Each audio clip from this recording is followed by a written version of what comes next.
दोस्तों, मेरा नाम हिमांशु राज है और मैं स्वागत करता हूं आप लोग सभी का अपने channel A to words BPSC में। दोस्तों, आज हम बात करेंगे सल्तनत काल के बारे में। ये बहुत ही इम्पोर्टेंट होने वाला है आपके एग्ज़ाम से। एक ब्रीफली मैं बता दूं कि टाइमलाइन क्या चल रहा है। दोस्तों, इसकी शुरुआत हो जाती है लगभग 1000 का। आपको बस मोटा मोटी याद रखना है कि लगभग 1000 एडी आप याद रखेंगे। और आप देखेंगे कि जो दिल्ली सल्तनत का जो काल है वो 1206 से शुरू होकर 1290 तक रहता है, दिल्ली सल्तनत का। फिर उसके बाद खिलजी का शासन आता है, फिर तुगलक वंश आता है, और इस तरीके से करते करते ये जो समय की धारा है वो सीधा आपको लोधी वंश पर लगभग समाप्त होता है, जो कि 1526 था। तो आप यहाँ पे समझ रहे होंगे दोस्तों कि ये 500 वर्ष का शासन है।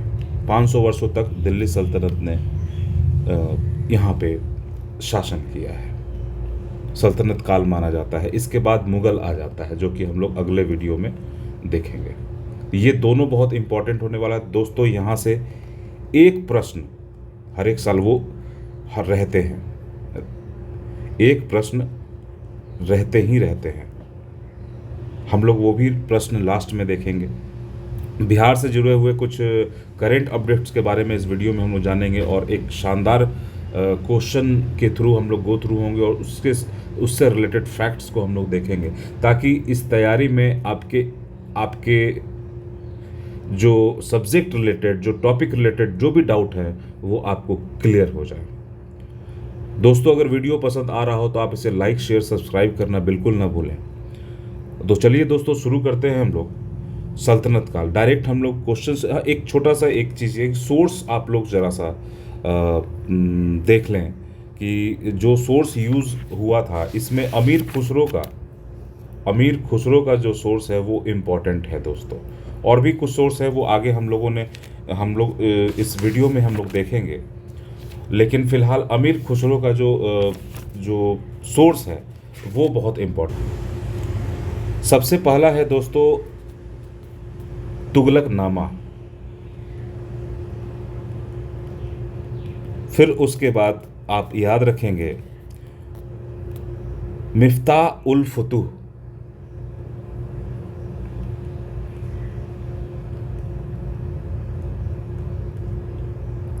नूह सिपेहर।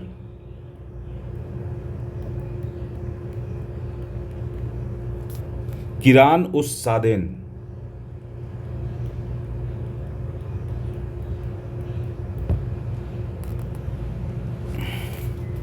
फिर कुछ बर्नी के, जियाउद्दीन बर्नी की बात कर रहा हूं दोस्तों। जियाउद्दीन बर्नी एक बहुत ही प्रोमिनेंट उस टाइम के लेखक हुए थे, जिन्होंने तारीख़ फिरोज शाही लिखी थी।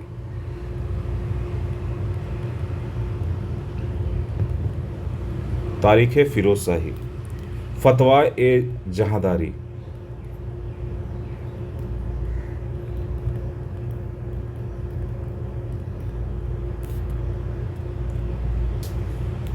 और याद रखिएगा दोस्तों कि जो फुतहात ए फिरोज शाही है, ये एक ऐसा बुक है दोस्तों कि फिरोज शाह तुगलक ने स्वयं लिखा है। फिरोज शाह तुगलक दिल्ली सल्तनत के एक बहुत ही प्रोमिनेंट शासक हैं, और पूरे मुगल से लेकर सल्तनत काल में एक अच्छे शासक के रूप में ये इतिहास में अपनी जगह बनाते हैं। फिरोज शाह तुगलक ये स्वयं थे। फुतुआत, इसे आपको याद रखना है दोस्तों। फिर दोस्तों अल बरूनी की तहकीक ए हिंद है।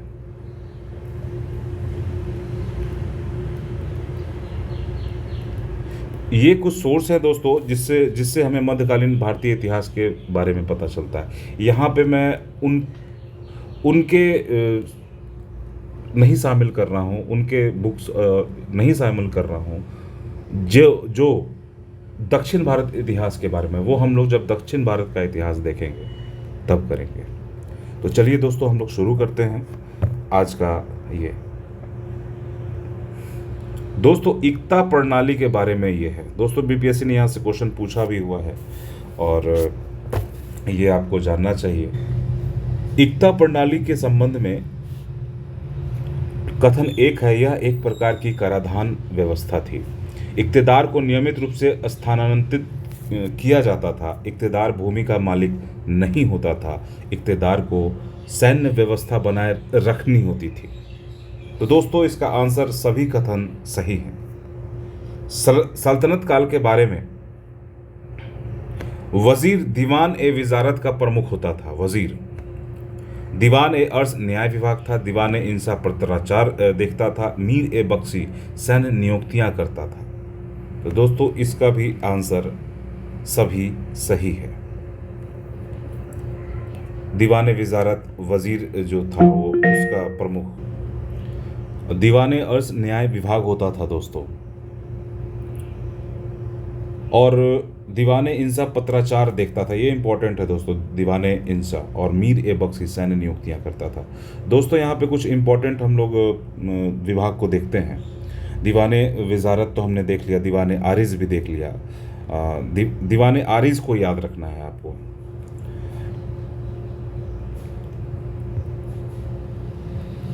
दीवान ए आरिज या आरिज याद रखना है, या अर्ज या आरिज दोनों है। ये इसे सैन्य विभाग बोलते हैं। दूसरा दोस्तों, दूसरा जिसे आपको याद रखना है वो है दीवान ए मुस्तखराज। दीवान ए मुस्तखराज। दीवान ए मुस्तखराज में दोस्तों ये राजस्व विभाग है। फिर दोस्तों, दीवान ए रसालत याद रखना है। रसालत ये विदेश संबंधों को देखने वाला विभाग था, विदेश विभाग था ये।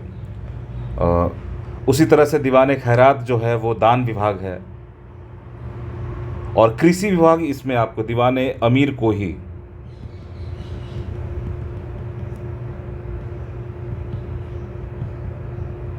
दीवान ए अमीर को ही आपको याद रखना है। ये आपको कृषि विभाग उस टाइम का हुआ करता था। तो ये आपको याद रखना है दोस्तों। आगे बढ़ते हैं दोस्तों कि खराज मुस्लिम किसानों पर लगाया जाता था। जजिया गैर मुस्लिमों पर लगाया जाता था। खम्स युद्ध लूट का 5वां भाग था। उस इस्लामिक कृषि कर था। तो दोस्तों, 3 का आंसर जो है वो भी सभी कथन सही हैं। उस इस्लामिक कृषि पर था। खम्स युद्ध लूट का 5वां भाग था। जाजिया गैर मुस्लिमों पर लगाया जाता था। खराज मुस्लिम किसानों पर लगाया जाता था।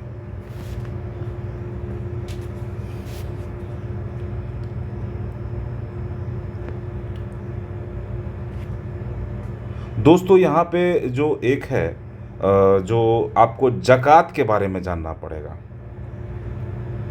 ज़कात के बारे में जानिए कि ये मुसलमानों का धार्मिक कर है। मुसलमानों का धार्मिक कर है ये ज़कात। ये ज़कात आपको याद रखना है।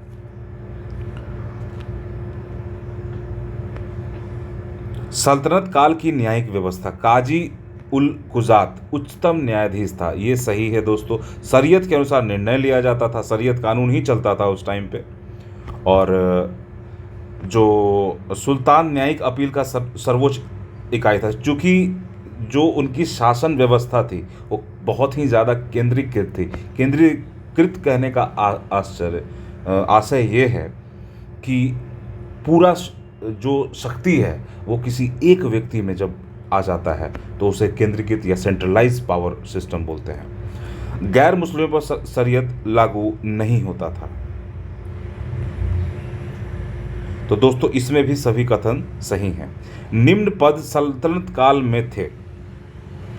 मनही, मुत्सिब, दीवान रसालत, पेशवा। कौन कौन सही है? 1 2 3। पेशवा जो है दोस्तों ये मराठा से रिलेटेड है, इसलिए इसे यहाँ पे नहीं जोड़ा जाएगा। दोस्तों, दीवान ए विजारत के बारे में यहाँ पे बात हो रही है और इसे हम देखेंगे कि इसमें क्या है। यह वित्त विभाग था, इसके प्रमुख को वजीर कहा जाता था, इसे न्यायिक मामलों को भी देखता था और सैन्य संचालन से भी जुड़ा था। दोस्तों नहीं, ये दोनों नहीं है, 1 और 2 सही आपको यहाँ पे मिलेगा। न्यायिक मामलों को देखने के लिए हमारे पास एक अलग से विभाग और सैन्य संचालन दीवाने आरिज आपको देखने को मिलता है। दोस्तों मीर ए बख्शी के कर्तव्य, सैनिकों की नियुक्ति, वेतन वितरण, गुप्तचर निगरानी, युद्ध नीति निर्धारण। दोस्तों केवल 1 और 2 इसमें सही है, सैनिकों की नियुक्ति और वेतन निर्धारण। दीवान ए इंसा से संबंधित, यह न्यायिक विभाग था, यह पत्राचार आदेशों का संकलन करता है, यह प्रमुख दौलत रैयत कहलाता था। इसका प्रमुख दौलत ए रैयत, यह सैन्य नियुक्ति करता था। इसमें दोस्तों केवल 2 सही है, बाकी सारे गलत हैं आपके ऑप्शन। अमीर ए शिकर, अमीर ए शिकर जो है दोस्तों उसे आपको देखने की ज़रूरत है। यह एक शाही शिकार व्यवस्था देखता था, यह एक सैनिक पद था, यह कृषि विभाग का अधिकारी था, इसका कार्य मछली पालन से जुड़ा हुआ था। तो दोस्तों यहाँ पे आप देखिएगा अमीर शिकर जो है वो शाही शिकार का अधिकारी था। यहाँ भी केवल आपको 1 सही है, बाकी गलत। दीवान ए बंदगान, दीवान ए बंदगान में दोस्तों हम लोग देखते हैं दीवान ए बंदगान जो कि इसके बारे में हम लोगों ने अभी भी देखा था कि यह दासों से जुड़ा हुआ था, जिसमें हम पाते हैं कि दासों की देखरेख, नंबर दासों का प्रशिक्षण, युद्ध में दासों की भूमिका तय करना और कर संग्रह करवाना। दोस्तों इसका आंसर केवल 1, 2, 3 है, कर संग्रह इसका नहीं था।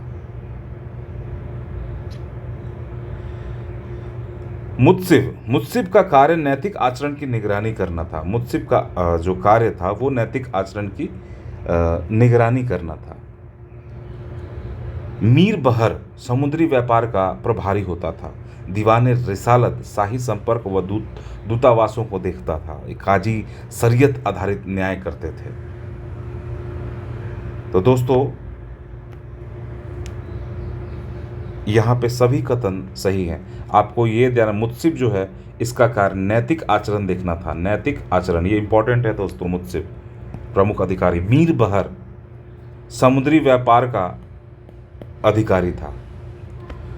दीवान रिसाल ये शाही संपर्क का था। तो क्वेश्चन के थ्रू दोस्तों आपको याद करते रहना है जो इंपॉर्टेंट है। सल्तनत काल में गांवों का प्रशासन पंचायत द्वारा होता था। सल्तनत काल में गांवों का प्रशासन पंचायत द्वारा। ग्रामीण न्याय का दायित्व स्थानीय काजी पर था। मुनि दरबारी गीत गाने वाले को कहा जाता। दीवाने इंसा को पत्राचार के लिए नियुक्त किया जाता था। तो दोस्तों यहाँ 1, 2 और 4 ही सही है, 3 नंबर नहीं है सही। इक्ता प्रणाली प्रारंभिक तुर्क शासकों द्वारा शुरू की गई थी। इक्तेदार सेना का प्रशिक्षण देता था। इक्ता की आय से सुल्तान के लिए मंदिर बनाए जाते थे और इक्तेदार को भूमि पर स्वामित्व नहीं था। दोस्तों 13 नंबर का क्वेश्चन जो है वो 1, 2 और 4 सही है। 1, 2 और 4 ये नहीं है। खालिसा या खालसा भूमि राज्य के सीधे नियंत्रण में होती थी। राज्य की आय का मुख्य स्रोत खराज था। जजिया केवल ब्राह्मणों पर लगाया। मुत्सिब ने बाजार नियंत्रण ने भी देखा। दोस्तों इसका आंसर 1, 2 और 4 है। ब्राह्मणों पर नहीं बल्कि सारे हिंदुओं पर लगाया जाता था। दीवान ए कोही ये कृषि विभाग था दोस्तों। दीवान ए कोही जिसको दीवाने अमीर कोही भी हम लोग जो बोलते हैं। दीवाने कोही का आरंभ फिरोज तुगलक ने किया था। इसमें विभाग का उद्देश्य बंजर भूमि को उपजाऊ बनाना। विभाग राजस्व संग्रह करता था। तो दोस्तों इसका आंसर केवल 1, 2 और 3 है। राजस्व संग्रह इसका कार्य नहीं था। सल्तनत काल में हर जिले का प्रमुख सिकदार होता था। सिकदार पुलिस और सैन्य व्यवस्था का प्रभारी होता था। मुखिया राजस्व संग्रह करता था। काजी न्यायिक प्रमुख होता था। तो दोस्तों ये चारों कथन सही है। सल्तनत काल में जिले का प्रमुख को सिकदार बोला जाता था और सिकदार पुलिस और सैन्य व्यवस्था का प्रभारी होता था। मुखिया राजस्व संग्रह करता था और काजी न्यायिक प्रमुख होता था। दौलत वक्फ धार्मिक दान संपत्तियों को नियंत्रित करता था। वक्फ से प्राप्त आय मस्जिदों और मदरसों में दी जाती थी।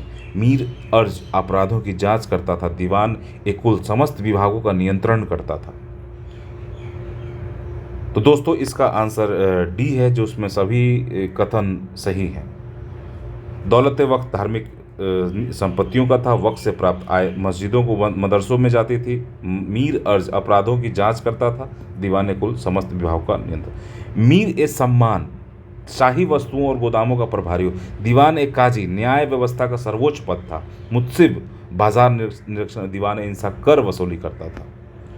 तो दोस्तों ये आप तो जान ही रहे होंगे, अभी तक आपको थोड़ा बहुत अंदाज़ा तो लग ही गया होगा कि इसका आंसर 4 नंबर ना होकर 1, 2 और 3 होगा। इसी तरह से दोस्तों आगे बढ़ते हैं क्वेश्चन नंबर 19 की तरफ। सल्तनत काल में मुद्रा प्रथा प्रचलन में थी। चांदी के सिक्के को टंका या तंका कहा जाता था। दीवान ए रसद शाही जलमार्गों को देखता था और दाम तांबे का सिक्का था। तो दोस्तों इसका आंसर केवल 1, 2 और 4 है, 3 नंबर नहीं है। दाम जो था वो तांबे का सिक्का था। चांदी के सिक्कों को टंका कहा जाता था और मुद्रा प्रथा जो थी वो प्रचलन में थी। ये आपको याद रखना है। आगे बढ़ते हैं दोस्तों। सल्तनत काल में मलिक नायब सुल्तान का प्रतिनिधि होता था। वली एक प्रांत का प्रशासक होता था। अमीर ए रियासत धार्मिक मामलों का प्रमुख होता था। काजी शरीयत का पालन कराता था।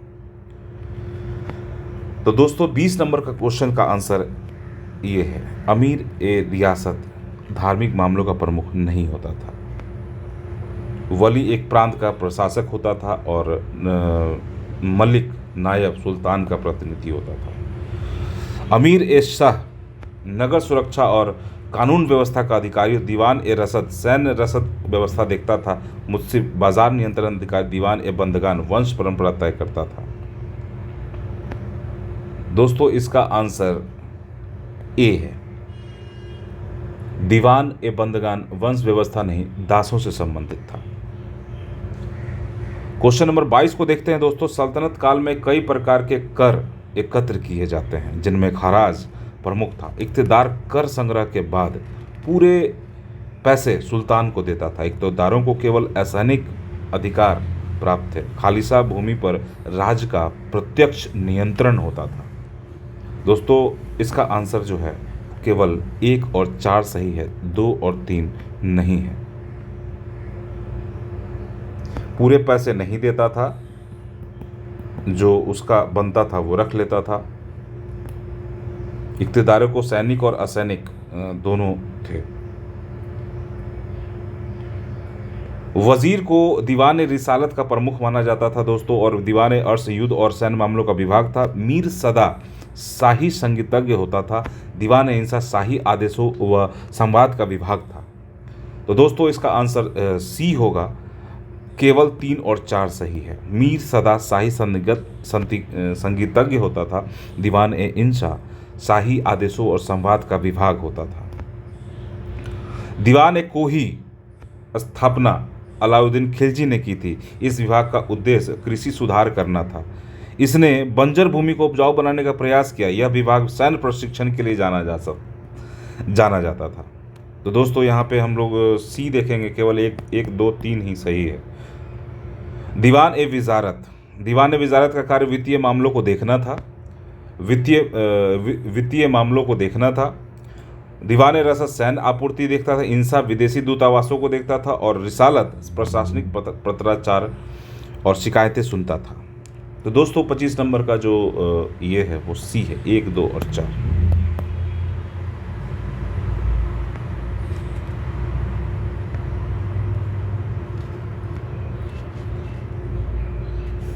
दोस्तों यहाँ आपको ध्यान ये रखना है, रसालत विदेश विभाग होता था और जो शिकायतें आती थी उसको सुनता था। और एक चीज़ यहाँ पे ध्यान देने की ज़रूरत है कि विदेशी दूतावासों को देखने का कार्य दीवान ए इंसा, ये पत्राचार विभाग का है, जो कि विदेशी संबंधों के लिए पत्राचार देखता था। दोस्तों ये क्वेश्चन बहुत ही क्लोज है और इसे आप ध्यान से पढ़ेंगे तब आपको ये लगेगा। मोहम्मद बिन तुगलक के संदर्भ में उसने दौलताबाद को राजधानी बनाया, उसने सोने के टोकन मुद्रा चलाई और उसकी नीतियाँ अत्यंत सफल रहीं। उसकी चीनी यात्रियों को आमंत्रित किया था। तो दोस्तों यहाँ क्वेश्चन 3 जो है वो गलत है। मोहम्मद बिन तुगलक अपने असफल नीतियों के लिए जाना, जैसे राजधानी पर मुद्रा का जो मतलब उसने मुद्रा को मतलब इनके काल के बारे में बोला जाता है कि घर घर में नोट छपाई मशीन हुआ करती थी, बस इससे ही जान लीजिए। एनीवे, लेकिन हालांकि ये अपने समय से बहुत आगे थे मोहम्मद बिन तुगलक, और इनके सोच और जो भी इनका थिंकिंग सोच और इनकी विचारधारा थी, शायद वो समकालीन तथ्यों में नहीं फिट बैठती थी, परिस्थितियों में।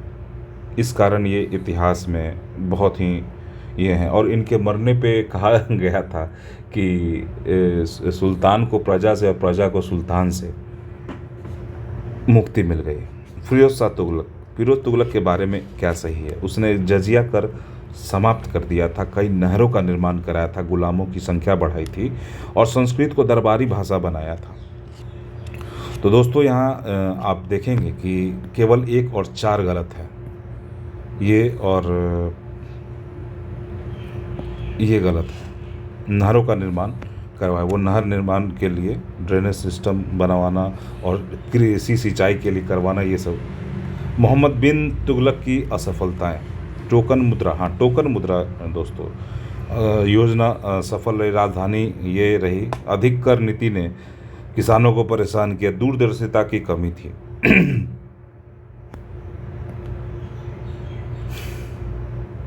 केवल 2 गलत है। लोदी वंश के संबंध में बहलोल लोदी ने बंगाल पर अधिकार कर लिया। इब्राहिम लोदी बाबर से हार गया। सिकंदर लोदी सबसे प्रसिद्ध लोदी शासक था। लोदी वंश का अंत पानीपत की दूसरी लड़ाई में हुआ था। दोस्तों यहाँ केवल 1 और 4 गलत है। सिकंदर लोदी के बारे में, उसने आगरा की राजधानी आगरा की स्थापना की। वह एक कवि था। उसने हिंदी साहित्य का संरक्षण दिया। उसने अंग्रेजों को भारत बुलाया। तो दोस्तों इसमें हम लोग देखते हैं केवल 4 गलत है, बाकी सारा सही है। इब्राहिम लोदी के विषय में देखिए, वह सबसे योग्य लोदी शासक था। उसके समय में बाबर भारत आया, वह पानीपत के युद्ध में विजयी रहा। उसने नई मुद्रा प्रणाली चलाई। तो दोस्तों यहाँ पे केवल 1 और 3 हमें गलत दिखता है। मोहम्मद बिन तुगलक के बारे में देखते हैं दोस्तों कि उसने बगदाद पर आक्रमण किया। उसने टोकन मुद्रा में लोहे का प्रयोग किया। उसने कर नीति किसानों के लिए लाभकारी थी और वह एक कट्टर सुन्नी मुसलमान था। दोस्तों यहाँ पे हम देखते हैं कि केवल 1 और 3 गलत है। बगदाद पर हमला नहीं हुआ था, कर नीति असफल थी इनकी।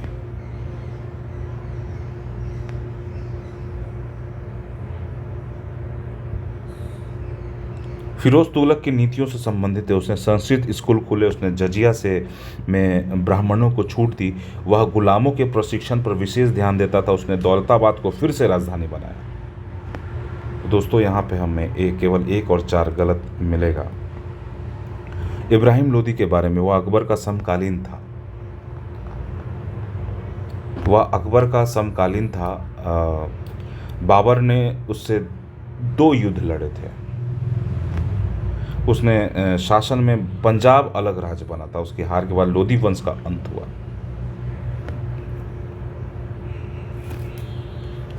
दोस्तों यहाँ पे केवल एक और दो गलत आपको मिलता है। मोहम्मद बिन तुगलक के प्रयोग, राजधानी स्थानांतरण, कर वृद्धि, घुमंतु जनजातियों का बसाव, यमन पर आक्रमण।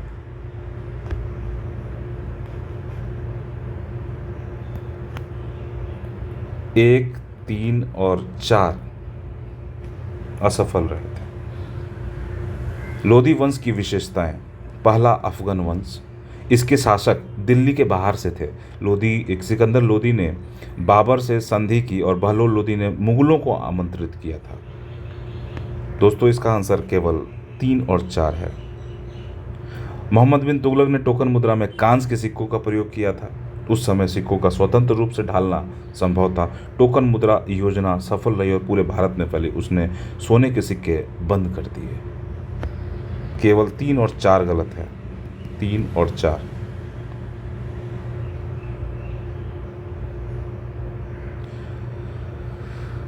फिरोज तुगलक ने विज्ञान और खगोल शास्त्र को संरक्षण दिया। उसने इल्मगिरी नामक वेधशाला की स्थापना की। उसने फारसी भाषा को बढ़ावा दिया।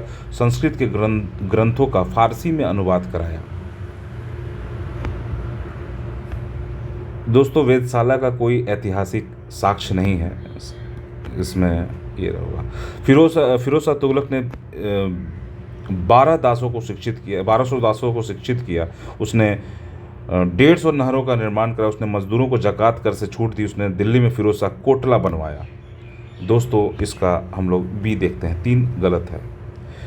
इब्राहिम लोदी ने अफगानों को दबाने के लिए हिंसा का प्रयोग। उसने अपने भाइयों को समान पर सत्ता में भागीदार बनाया। उसने तैमूर से संधि की। वह अंतिम लोदी शासक था।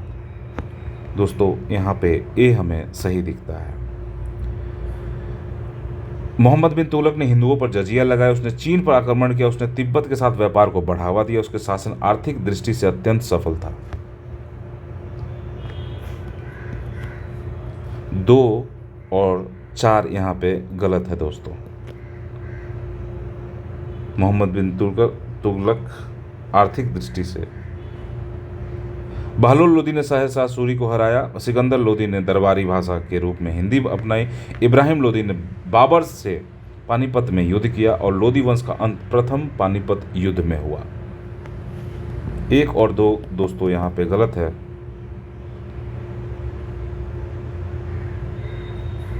मोहम्मद बिन तुगलक ने अपनी राजधानी दिल्ली से दौलताबाद स्थानांतरित की। स्थानांतरण में उससे जनसंख्या को बलपूर्वक चलाया और दौलताबाद योजना सफल रही और अस्थायी राजधानी बनी। दिल्ली लौटने के लिए पुनः आदेश दिया। इसमें दोस्तों हम देखते हैं 3 नंबर को ये गलत है। दौलताबाद योजना सफल नहीं हुई थी। फिरोज शाह तुगलक ने 30 वर्षों तक शासन किया। वह इस्लामिक न्याय और शरीयत पर बल देता था। उसने संगीत पर प्रतिबंध लगा दिया। उसने तुगलक वंश की नींव रखी। दोस्तों यहाँ पे आपको केवल 4 गलत है। लोदी वंश में प्रांतीय स्वतंत्रता को समाप्त कर दिया। सिकंदर लोदी ने विद्रोहियों पर कठोर दंड लगाया। बहलोल लोदी ने आगरा की स्थापना की। इब्राहिम लोदी को जनता का समर्थन प्राप्त था। 3 और 4 गलत है दोस्तों। जनता का समर्थन प्राप्त नहीं था। मोहम्मद बिन तुगलक एक धार्मिक कट्टरवादी था। उसकी नीतियों में तार्किकता होती थी। उसके सुधार प्रयास असफल रहे। उसने एकता प्रणाली को समाप्त कर दिया था। 1 और 4 गलत हैं दोस्तों, बाकी सही। मोहम्मद बिन तुगलक एक धार्मिक कट्टरवादी नहीं था। उसने एकता समाप्त नहीं किया था। फिरोज तुगलक ने दिल्ली से आगरा राजधानी। उसने चिकित्सा विज्ञान को संरक्षण दिया। फिरोज कोटला में वेधशाला स्थापित की थी। उसने युद्ध नीति में घोड़ों की भूमिका को समाप्त कर दिया था। तो दोस्तों 47 नंबर का हम देखते हैं, केवल 1 और 4 गलत है। ये और ये। बहलोल लोदी ने जौनपुर को विजिट किया। सिकंदर लोदी ने ब्राह्मणों पर जजिया कर। इब्राहिम लोदी ने सरहिंद को राजधानी बनाया और सिकंदर लोदी ने फारसी को छोड़कर अरबी को राजभाषा बनाया।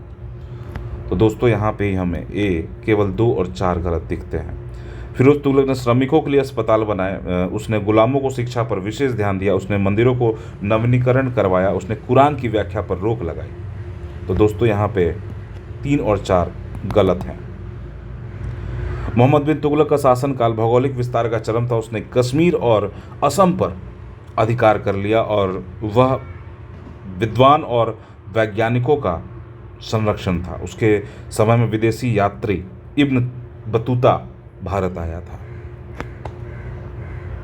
दोस्तों इसका आंसर बी होगा, केवल 2 गलत है।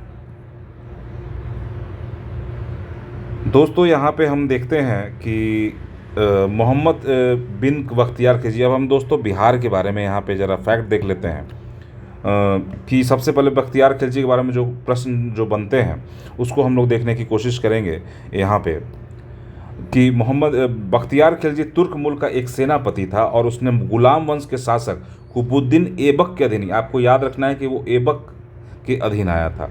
उसने 1193 में उद्वंतपुरी और विक्रमशिला विश्वविद्यालय को नष्ट कर दिया और बौद्ध शिक्षा का पतन आरंभ हो गया। उद्वंतपुरी, विक्रमशिला, नालंदा सब का जलाने का काम हुआ। वह बिहार और बंगाल के इस्लामी शासन स्थापित करने वाला प्रथम मुस्लिम सेनापति था। उसने बहुत ही छोटे सैनिक दल के साथ नालंदा पर धावा बोला और नालंदा विश्वविद्यालय को नष्ट कर दिया। बख्तियार खिलजी ने अपनी राजधानी लखनौती को बनाया और आज के पश्चिम बंगाल में स्थित है। बौद्ध भिक्षुओं को तुर्क सैनिक समझकर मारा और बौद्ध धर्म को भारी क्षति हुई। बिहार और बंगाल का उसने आक्रमण मुस्लिम शासन के पूर्वी विस्तार की शुरुआत थी। उसने तिब्बत पर आक्रमण किया लेकिन अभियान असफल रहा और बीमारी से उसकी मृत्यु हुई थी। उसकी मृत्यु के बाद उसके अधीन बंगाल में महमूद शाह ने शासन संभाला था। महमूद शाह ने उसके हमले के बाद बिहार बौद्ध शिक्षा और संस्कृति का वैश्विक केंद्र था हमले से पहले। अब दोस्तों सल्तनत काल और बिहार के कुछ क्वेश्चन देखते हैं। किस ये वन लाइनर फॉर्म में होगा और आपके एग्ज़ाम के पॉइंट ऑफ व्यू से बहुत देखिए दोस्तों, आपका जो ये लेक्चर होता है ये लगभग 30 मिनट के आसपास का होता है और इसमें हम लोग इसलिए भी ये होता है कि हम लोग चीज़ों को एक्सप्लेन भी करते हैं और साथ में जो हमारा बिहार का सेक्शन होता है और कुछ करेंट भी अगर हो तो भी मैं यहाँ जोड़ने की कोशिश करता हूँ ताकि आपको एक टॉपिक का संपूर्ण ज्ञान हो। किसी सल्तनत शासक ने बिहार में जजिया कर लागू किया था? फिरोज तुगलक ने। किस सल्तनत शासक ने बिहार में शेर शाह सूरी के पिता हसन खां को जागीर दी थी? बहलोल लोदी ने दिया था। किस मुस्लिम शासक के समय बिहार में पहली बार मदरसे स्थापित हुए थे? इल्तुतमिश। किस तुर्क शासक ने 1193 में बिहार के उद्वंतपुरी विक्रमशिला विश्वविद्यालय को नष्ट कर दिया था? मोहम्मद बिन बख्तियार। दोस्तों ये शासक नहीं होगा, किस तुर्क ये आक्रमणकर्ता ने, शासक नहीं होगा दोस्तों, यार शासक नहीं था ये। बिहार को मुस्लिम शासन में सर्वप्रथम किसने शामिल किया था? तो बख्तियार खिलजी का है। किस सल्तनत शासक ने बिहार और बंगाल को नियंत्रित करने के लिए अलग गवर्नर नियुक्त किया? तो बलबन ने किया था दोस्तों। किस शासक के काल में बिहार दिल्ली सल्तनत का प्रमुख प्रांतीय केंद्र बना था? अलाउद्दीन खिलजी। बिहार में एकता प्रणाली की शुरुआत किस काल में मानी जाती है? गुलाम वंश की। गुलाम वंश या दिल्ली सल्तनत का ही वो काल है जो लगभग 90 वर्ष का हुआ था, 1200 से 1290 तक का। बिहार का कौन सा क्षेत्र सल्तनत काल में विद्रोहों का प्रमुख केंद्र था? मुंगेर, बक्सर क्षेत्र। किस सल्तनत शासक ने बिहार के गवर्नर को स्वायत्त शक्तियां प्रदान की थी? मोहम्मद बिन तुगलक ने। तो दोस्तों ये हम लोग देखे थे और आगे देखते हैं हम लोग कि बिहार जो मतलब करेंट अपडेट है दोस्तों उसके बारे में देखते हैं कि बिहार शरीफ के बारे में। ये एक प्रमुख सूफी स्थल है और सल्तनत स्थापत्य यहाँ पे आपको मिलते हैं। यहाँ पे आपको बड़ी पहाड़ी मिलता है दोस्तों। मलिक बयां का मकबरा है। यूनेस्को तो ये प्रस्तावित किया गया, इसलिए ये बिहार शरीफ न्यूज़ में है। नालंदा की खुदाई सल्तनत के बाद के निर्माण के शिलालेख यहाँ पे मिले हैं। बाद के सल्तनत के बाद के मिले हैं यहाँ पे। नालंदा का ASI वहाँ पे जो एक्सहिबिशन कर रहा था वहाँ पे। पटना म्यूज़ियम का निर्माण करवाया जा रहा है दोस्तों। और जो टनल बन रहा है हमारा, जो पटना म्यूज़ियम है और जो बिहार म्यूज़ियम है, हाँ, उसके बीच में चीन की कंपनी द्वारा टनल बनाया जा रहा है। इसी टनल में ये प्रस्तावित किया गया है कि हम एक सल्तनत जो गैलरी है उसको अलग से भी बनाएंगे। शेरगढ़ किला यानी कि शेर शाह का किला की बात हो रही है। ये इसमें क्या हुआ था कि रिसाव हो गया था, पानी का रिसाव, क्योंकि वो पूरा मतलब बीच में स्थित है। और कभी मौका मिले तो यहाँ जाइएगा ज़रूर, क्योंकि वो काफ़ी बीच में स्थित है और जल से चारों ओर घिरा हुआ है। तो वहाँ पानी का रिसाव जो हुआ था वो उसकी संरचना के लिए सही नहीं है। बख्तियारपुर ऐतिहासिक महत्वकारी हेरिटेज जोन इसको प्रस्तावित किया गया है दोस्तों। अब जानते हैं दोस्तों मनेर शरीफ के बारे में। मनेर शरीफ के बारे में जानिए कि मनेर शरीफ दिल्ली सल्तनत काल में एक प्रमुख सूफी केंद्र था। यहाँ हज़रत मखदूम याहिया मनेरी का मकबरा स्थित है, जो चिश्ती, यहाँ याद रखना है दोस्तों, चिश्ती सूफी चिश्ती परंपरा आपको याद रखना है, चिश्ती परंपरा के थे ये, और फरीदुद्दीन गजशंकर के शिष्य थे ये। सल्तनत काल में मनेर बिहार में इस्लाम के प्रसार और हिंदू मुस्लिम सांस्कृतिक एकीकरण का केंद्र था। मखदूम याहिया मनेरी ने अपनी शिक्षाओं के माध्यम से सूफीवाद को लोकप्रिय बनाया था। मनेर का नाम मनेर संभवतः सल्तनत काल में इसके प्रशासनिक महत्व से आया, क्योंकि यह गंगा नदी के किनारे एक प्रमुख व्यापारिक और धार्मिक स्थल था। अब देखिए वास्तुकला, यहाँ 2 दरगाह है दोस्तों, एक बड़ा दरगाह, एक छोटा दरगाह, और जो कि काफ़ी मतलब अच्छा एक मेहराब और गुंबद वगैरह शामिल है। तो याहिया मनेरी का जो मकबरा है वो बड़ा, और इन्हीं के पोते मखदूम शाह दौलत का छोटा दरगाह पे आपको मिलता है मकबरा वहाँ पर, जो अफ़गान स्थापत्य शैली का उदाहरण आपको बिहार में देखने को मिलता है। अब बात करते हैं दोस्तों एक महत्वपूर्ण सल्तनतकालीन स्थल की, जो बिहार शरीफ है। बिहार शरीफ में हज़रत, देखिए बिहार शरीफ जो था वो दोस्तों जो सूफ़ी संत होते थे उसका एक महत्वपूर्ण पड़ाव होता था बिहार शरीफ, इसलिए वो इम्पोर्टेंट था, इसी वजह से उसका महत्व बढ़ गया था। तो हज़रत मखदूम शाह सरफुद्दीन अहमद याहिया मनेरी से जुड़ा है, जो 14वीं शताब्दी में यहाँ बस गए थे। तो ये भी याद रखिएगा दोस्तों, दोनों का नाम मनेरी है, ये याद आपको रखना है। मखदूम ए जहान इनको कहा जाता है। और सल्तनत काल में बिहार शरीफ एक महत्वपूर्ण प्रशासनिक और धार्मिक केंद्र था। बख्तियार खिलजी द्वारा इसे नाश कर दिया गया था, ये तो हम लोग अभी देख चुके हैं। यहाँ पे एक आपको बड़ी दरगाह या बड़ी पहाड़ी या हिरण्य ये आपको पर्वत मिलेगा, वहाँ जाएंगे आप, यही इनका दरगाह है। इनको कौड़ी बाबा का दरगाह भी बोला जाता है। यहाँ पे आपको एक कौड़ी मिलेगी और उसको आपको मारना होता है, अगर आपका निशाना अगर लग गया तो आपकी मन्नतें पूरी होती हैं, ऐसे वहाँ मान्यता है। और छोटी मस्जिदें भी हैं। पहाड़ी मस्जिद जो है वो सल्तनत काल का है, जो एक स्थानीय और इस्लामी शैली का मिश्रण माना जाता है। अब दोस्तों देखते हैं मकबरे का निर्माण।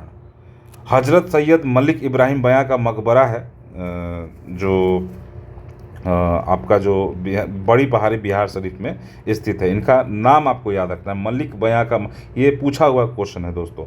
ऐतिहासिक महत्व जो है इसका 14वीं शताब्दी में निर्मित है, गंगा जमुनी तहजीब का प्रतीक है। इसका अन्य नाम बड़ी पहाड़ी और ये है दोस्तों। और दोस्तों एक और चीज़ है कि जो आपको मेन सोर्सेज या तारीख़ फ़िरोज़ शाही याद जियाउद्दीन वर्नी का लिखा हुआ है। फ़ताह जहांगीरी याद रखना है, जो जियाउद्दीन वर्नी ने ही लिखा है। और तबकात ए नासरी मिनहाज उल सिराज का है। फुतवात उस सलातीन ख्वाज अबू बर्क इसामी का है। किताब उल रहला अब इब्न तूता का है। फतवात उल फ़िरोज़ शाह तुगलक ने स्वयं लिखा है। अब दोस्तों कुछ प्रश्न हम लोग देखते हैं जो पूछे गए हैं आपके एग्ज़ाम में। दिल्ली से इक़्तिदारी प्रथा के बारे में पूछा गया है, बीपीएससी के एग्ज़ाम में पूछा गया है दोस्तों। इसमें इल्तुतमिश ऑप्शन है, किसने शुरू किया था। और सल्तनत काल में बिहार सूफी संतों का क्या योगदान। देखिए दोस्तों ऐसे क्वेश्चन जब तक आप इस तरह होलिस्टिक अप्रोच नहीं रखेंगे नहीं सॉल्व हो पाएगा। सूफी संत जैसे मखदूम याहिया मनेरी, मखदूम शाह सरफुद्दीन ने इस्लाम के प्रसार और हिंदू जो ये है मुस्लिम सांस्कृतिक समन्वय को बढ़ावा दिया था। दिल्ली सल्तनत के दौरान बिहार में किस वंश के सबसे पहले अस्थायी शासन मामलुक वंश ने किया था। तो दोस्तों ये आज का क्वेश्चन है। अगला वीडियो मुगल पे आएगा और आपको इस 2 वीडियो को देखकर पूरा आपका मध्यकालीन आप उसको लगभग 5 प्रश्न आप सिक्योर कर सकते हैं। तो दोस्तों ये 2 वीडियो बहुत इंपॉर्टेंट होने वाला है, उसके बाद सीधा हम लोग मॉडर्न में एंड करेंगे। तो ध्यानपूर्वक धैर्यपूर्वक इस पूरे वीडियो को देखिएगा, और वीडियो अच्छा लगे तो आप लाइक शेयर सब्सक्राइब करना ना भूलें। हम लोग मिलते हैं अगले वीडियो में।